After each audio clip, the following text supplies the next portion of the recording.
want this quick fix, I want to do it fast and then I'll figure out the habits and behaviors on the other side, that doesn't work.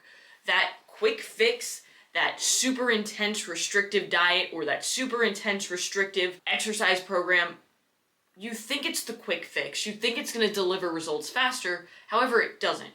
You might see initial results, but those results drop off and they drop off hard.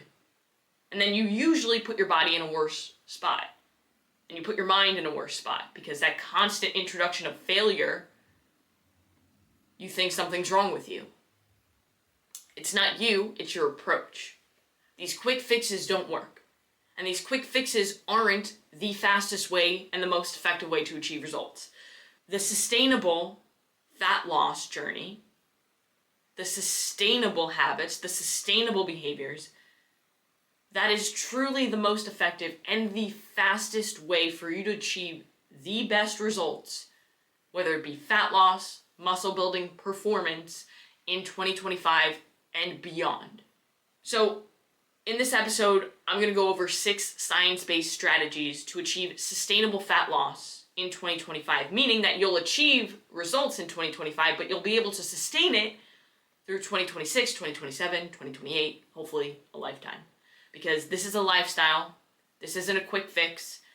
You've tried the quick fixes. You've lost the same 10 to 20 pounds over and over again. That's why you're here. So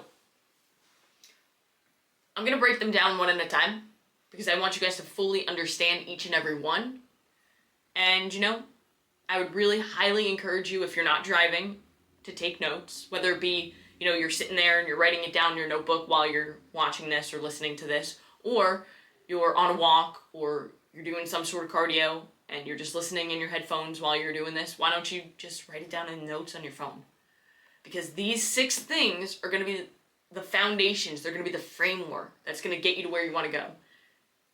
And just a little bit of a hint, none of them include sauna, cold plunge, doing all these biohacks, because while biohacks are incredible, those aren't going to be the things that deliver results. It's kind of like the supplementation conversation.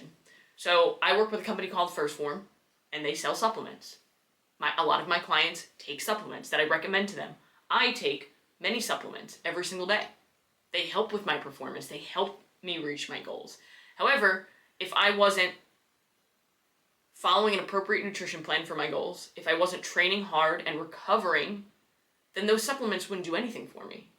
If you're somebody who is asking me, well, what's the best supplement to take? But you don't even know how much protein you're intaking on a daily basis, or you're barely eating whole foods, you're eating out all the time, that multivitamin ain't doing shit for you. It could help to, maybe get the ball rolling and have almost a domino effect where, okay, I'm taking this multivitamin now, so maybe I'll start doing other things that'll make me a healthier person because I'm starting to view myself in a different light. Because the person who takes a multivitamin is a healthy person. So the person who takes a multivitamin also should probably pay attention to how much whole food they're eating more fruits and vegetables, drinking more water, moving more, eating more protein, things like that. But these are your framework, these are your foundations, and without a strong foundation, your building will crumble. So that's why it's so important to dial in these things and have extreme discipline to the basics, because when you have extreme discipline to the basics, you're going to win every single time. But you just have to be patient with the process and understand that in order to achieve progress, you have to focus on that process. So, number 1, protein and whole foods. So you need to focus on protein and whole foods. And I'm sure that you've heard how important protein is for fat loss multiple times. I'm sure you're almost sick of hearing it at this point.